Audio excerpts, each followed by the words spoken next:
Grace and peace be unto you, my Christian friends, throughout the Lord and Savior Jesus Christ. Amen. We're going to talk this morning on today's gospel lesson, particularly entitled The Great Divide. Okay? Ladies, do you remember your husband's marriage proposal? Good. Men, do you remember when your wife first told you she was pregnant, going to have a baby? Do you remember where you were when, for those of you older, like me, when Dr. Martin Luther King was successful? Or a little bit younger, when the space shuttle blew up?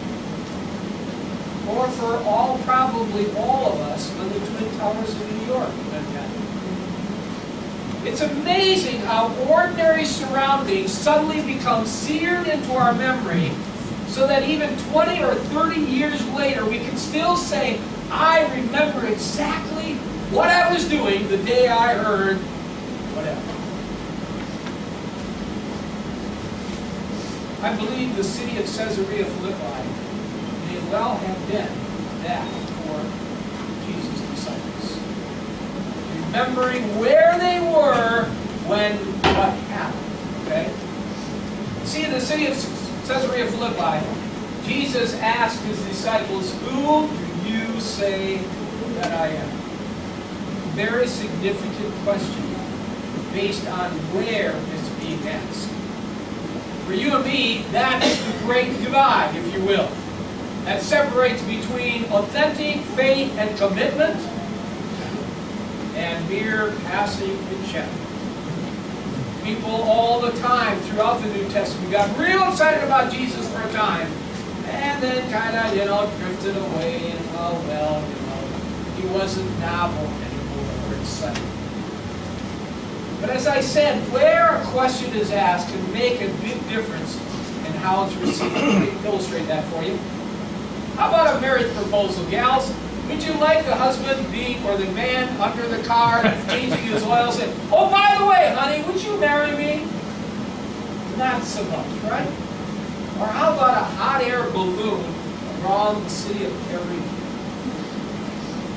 Would that be a great place for a marriage proposal? No? What do you say? You're on the ground. Hey, Pam! Oh, Caesarea Philippi was no accidental place for Jesus to ask the questions he did. Okay? He first asked them, who do people say that I am? Why is that important? Because Caesarea Philippi, and this is an artist's sketch of what the city may well have looked like in Jesus' day. And it's based on all the foundations and ruins that present-day Caesarea Philippi has. So we can look at their footprints in these buildings and have a pretty good idea of what perhaps stood there in its place. Okay? And in addition, in Caesarea Philippi was this abyss. A great big hole in the wall that descended several thousand feet into, they felt, the underworld. Okay? So what is Jesus getting at? Who do people say that I am, he said. Okay? Surrounded by everything that they see, his disciples respond, well, some people think you might be John the Baptist. I mean, a fiery preacher? Absolutely. Or how about Elijah? Spectacular works that Elijah performed, calling down fire from heaven to light his sacrifice with the Baal prophets. And then Jesus gives real answer. That's the real question, isn't it?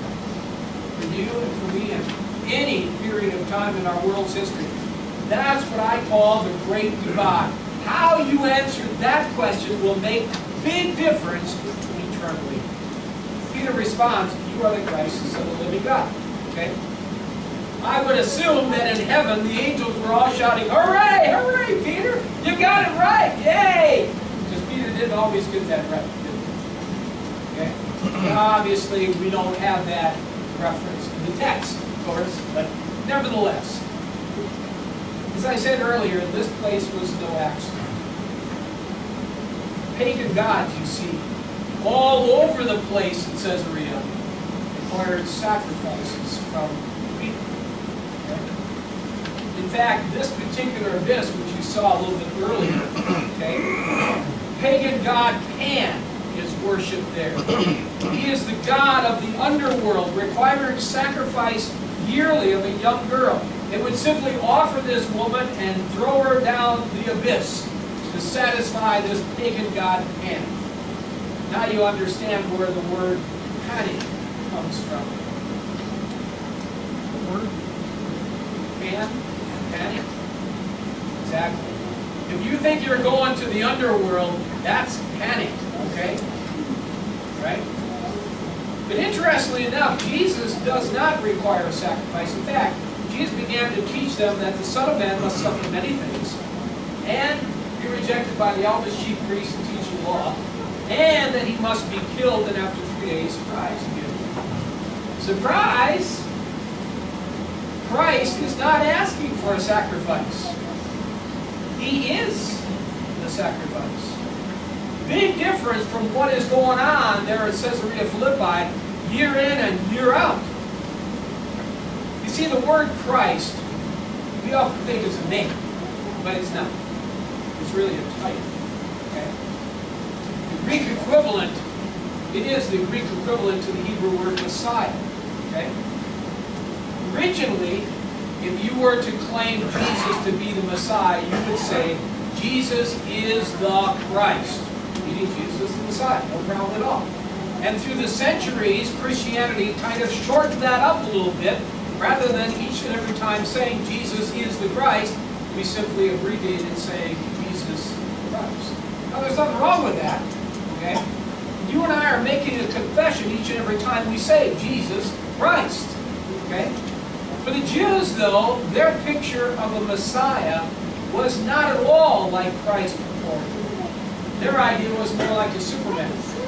Come in, get rid of the Romans, kick out all the Gentiles, bring all the Jews back together in a land to live prosperously and peaceful for the rest of their existence.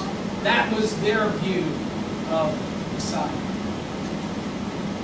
Jesus says, no, just the opposite.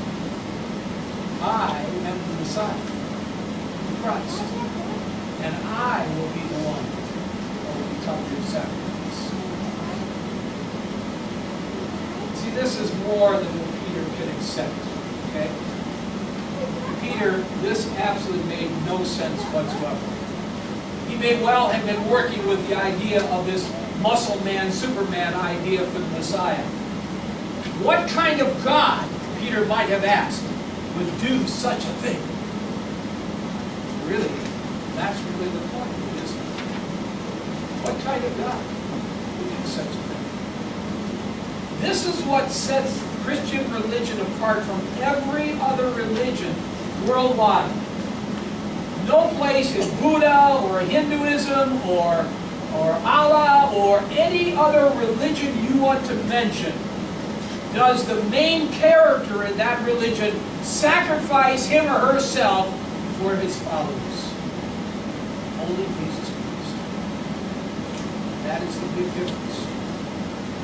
We serve a God who does not ask for a sacrifice, but rather who is the sacrifice. That too is the difference between our beliefs and the world religions that we know. Do you know this man? Anybody? Nope. I'll tell you. Anwar Sadat. Okay? He was the president of Egypt. Okay? Prime Minister of Egypt. For a lot of years. During the 70s and 80s, he was probably the #1 champion of war with Israel. Okay?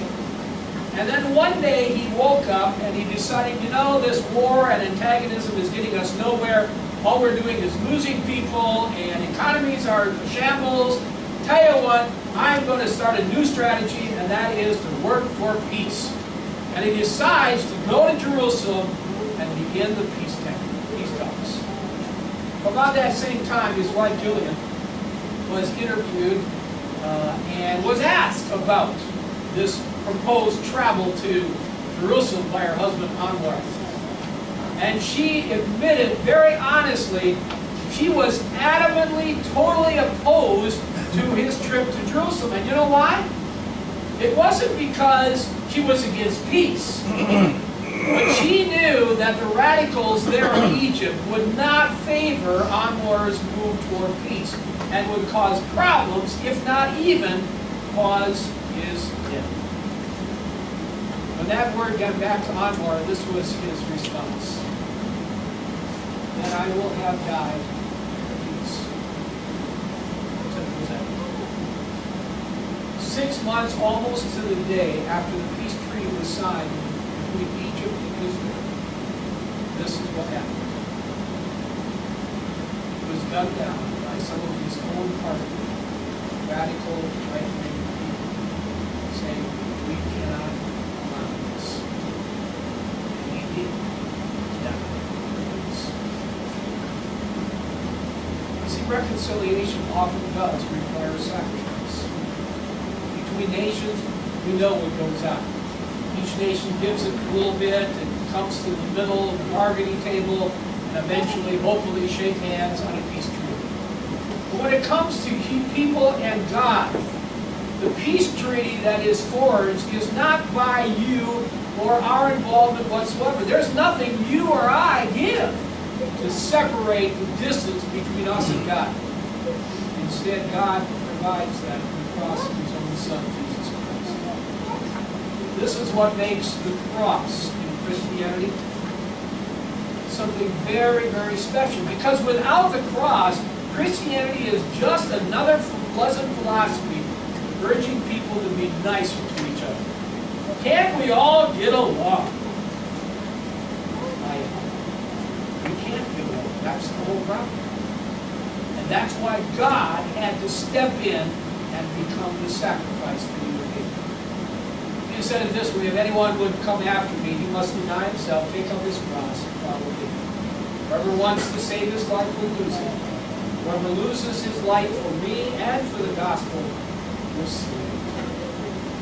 You and I are called to follow that same route that our Jesus took, so that others might also know that saving sacrifice that you and I benefit from each and every day of our life. You know this man?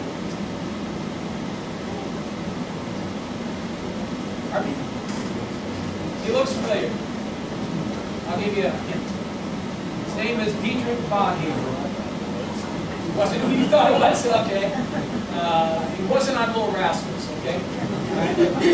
But anyway, Dietrich Bonhoeffer had the fortune or misfortune, depending on how you want to look at it, of being a Lutheran pastor in Germany during the Nazi takeover, the Third Reich. Okay?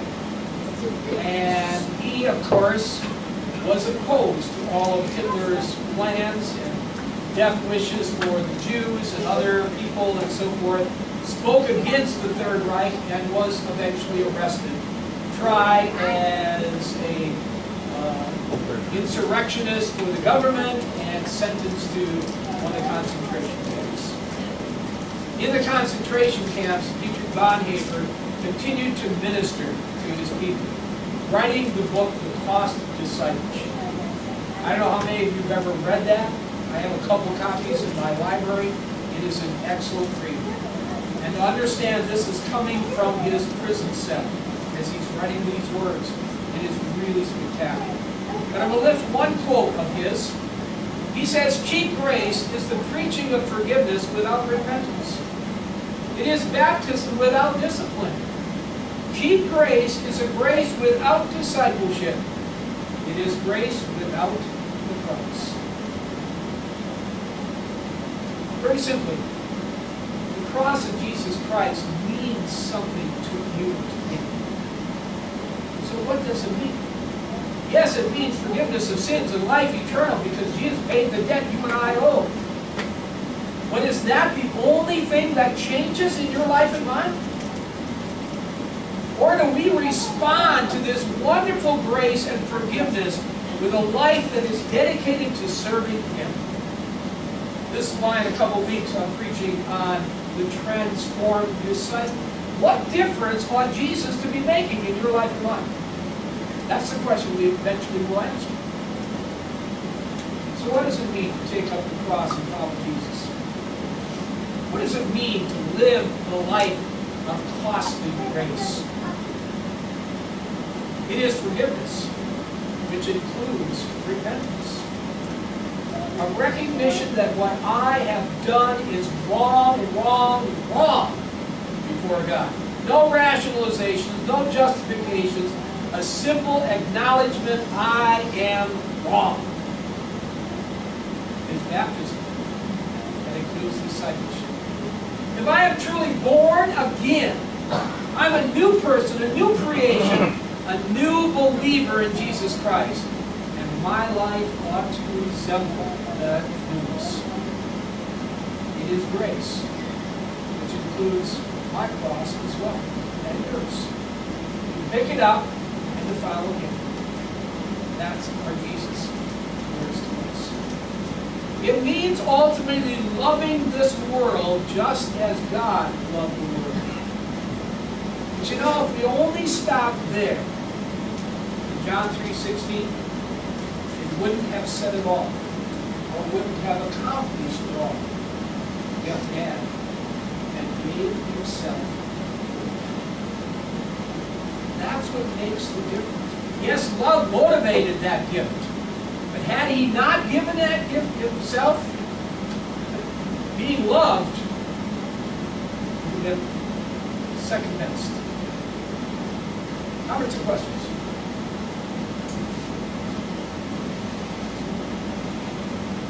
Please.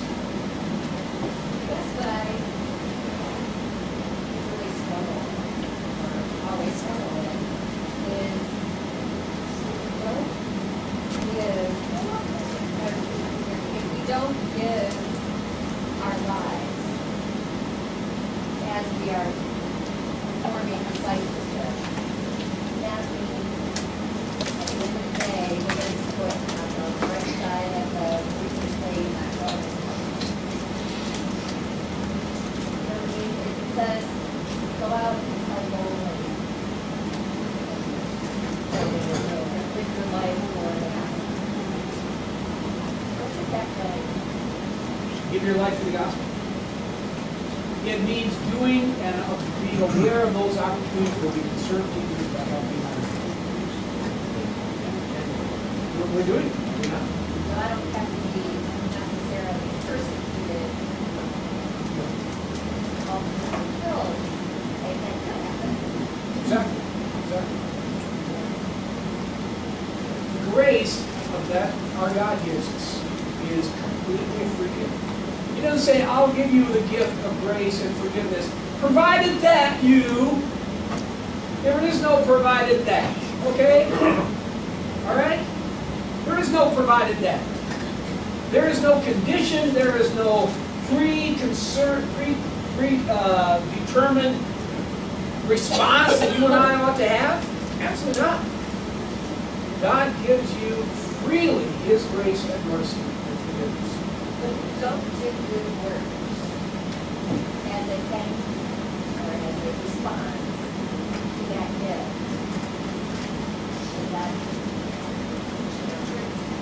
Could be cheap grace. But what does that mean? You don't go from the left side, you go to the left, somewhere in the middle.